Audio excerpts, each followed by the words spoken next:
সবাই আছে। তবে ওনারা আমাদের যেহেতু বিএনপি কমিশনার এখানে এখনো উপস্থিত হন নাই, উপকমিশনার ছিলেন। ওনারা আমাদের সাথে তখন বোঝানোর চেষ্টা করছেন যে ভাই ওনারা তো মানে না, আপনারা তো মানেন। হ্যাঁ, ওনারা তো 3 লাখ লোক নিয়ে টঙ্গে চাইতেছে, আমরা কি করুন? আপনারা কি করবেন? ওনারা 3 লাখ নিয়ে আপনারা 6 লাখ দিয়ে দেবেন, না মানার কোন সুযোগ নাই। সঙ্গীর ময়দানে জোর হবে, ময়দানে কাছের অনুসারে ময়দানে জোর করবে, ফয়সালা আমরা এখান থেকে পাবো। এজন্য কতক্ষণ অপেক্ষা করা লাগে আমরা করার জন্য তৈরি আছি। ওনারা অনুরোধ করছে যাতে আমরা জনগণের জানমালের ক্ষতি না করি। ওনারা আমাদের প্রশংসা করছে, ঠিক আছে আমরা রাস্তা সচল রাখবো, জানমালের কোনো ক্ষতি করব না, এভাবে আমরা অবস্থান করি। কিন্তু ওনারা যদি এটাকে সুযোগ হিসাবে নিয়ে আমাদেরকে ঘন্টার পর ঘন্টা বসে রাখে, তাহলে আমাদের এখানে আরো লাখ লাখ সাথী জমা হবে কিনা? কিন্তু জোরের ময়দানের ফয়সালা নিয়ে আমরা এখান থেকে যাব ইনশাআল্লাহ। ওনারা আমাদেরকে একটু সময় দিয়েছেন, কমিশনার সাহেব আসতেছেন, আমরা আমলে থাকি, দোয়ায় থাকি। জোহরের নামাজের যদি সময় হয়ে যায় আর আমরা ভিতরে থাকি, তাহলে আমাদের স্মারকলিপি স্বরাষ্ট্র মন্ত্রণালয়ে পাঠাইতেছেন, সমস্যা নাই।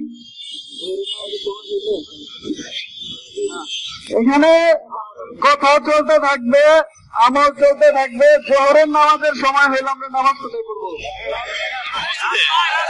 আচ্ছা দেখেন আমাদের সাথীরা একটু দাঁড়াবে, জিহাদের ময়দানে মানুষ নামাজ কোথায় করে? তাহলে নামাজের ইন্তজার কোথায় হবে? আমরা যদি 2 বেলা খানা না খাই আমরা কি মরে যাব? আমরা তো আমাদের দাবি আদায়ের জন্য 2 বেলার খানার কোরবানি করতে পারবো?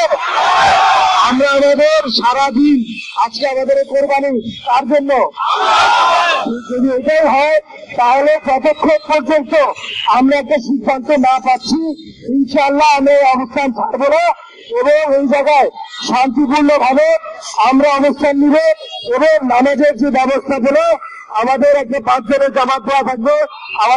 আমাদের স্থানীয় যে ভাইরা আছেন আমরা এখানে নামাজের ব্যবস্থা করে এখানে নামাজ আদায় করে নেবো, ঠিক আছে?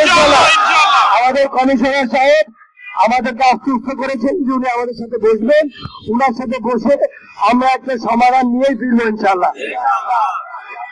পরবর্তী নির্দেশনা না আসা পর্যন্ত আমরা এখানেই থাকি। যেহেতু জোহরের নামাজের ওয়াক্ত অনেক সময় আছে, সমস্যা নাই, আমরা উপরে থেকে ওয়াক্ত থাকা অবস্থায় আবার আসবো ইনশাআল্লাহ।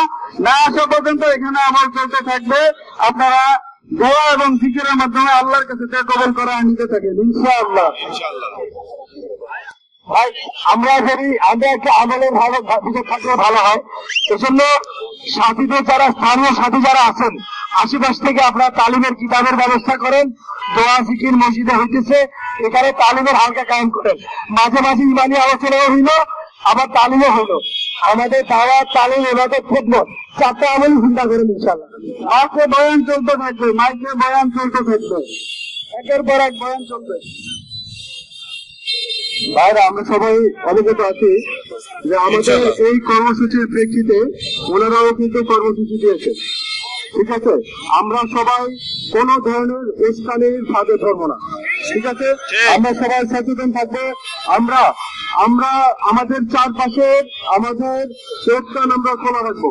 কে আসছে, কে কি বলছে, কে কোন উস্কানি দেওয়ার চেষ্টা করছে, আমরা সমস্ত কিছু আমরা পর্যবেক্ষণ করবো এবং যারাই কোন উস্কানির কোন পায়তারা করবে, কোন ঝগড়ার সৃষ্টি করবে, কোন বিভ্রান্তিমূলক কথা বলে এখানে একটা অপ্রীতিকর পরিস্থিতি আমাদের এই ময়দানের মধ্যে যারা সৃষ্টি করবে, আমরা তাদেরকে সুন্দরভাবে, তাদের সাথে আমরা খারাপ ব্যবহার করবো না, তাদেরকে সুন্দরভাবে ময়দান থেকে আমরা এখান থেকে সরাই দেব। ভাইরা আমার, উপস্থিত সাথী ভাইরা, আপনারা জানেন আল্লাহ রসুলের সময় বদরের ময়দানে কি হয়েছে? আল্লাহ রসুল দোয়া করতেছে আল্লাহর কাছে, আল্লাহ 313 জন আজকে যদি 313 জন এই ময়দান থেকে জমিন থেকে নিতে যায়, আপনার নাম লেনেওয়ালা কেউ থাকতো না। আজকে যদি জোরের ময়দানে অনুমতি এখান থেকে আমরা না পাই, তাহলে জোরের ময়দানে ঢুকার আর আমাদের কোনো সম্ভাবনা থাকবে না। এজন্য যে কোনো অবস্থায় আমাদেরকে জোরের ময়দান ইনশিওর করে এখান থেকে যেতে হবে ইনশাআল্লাহ। এজন্য আল্লাহ রসুল আল্লাহর কাছ থেকে দোয়া করায় কবুল করায় নিতেন। আমরা বান্দা যখন বেচৈন হয়ে যায়, অস্থির হয়ে যায়, আল্লাহর কাছে অস্থির অবস্থায় আল্লাহর কাছে দোয়া করতে থাকে তো আল্লাহ সাহায্যের কাছে চলে আসে। এই জন্য আমরা একে প্রতি যার কত আমল আছে আমল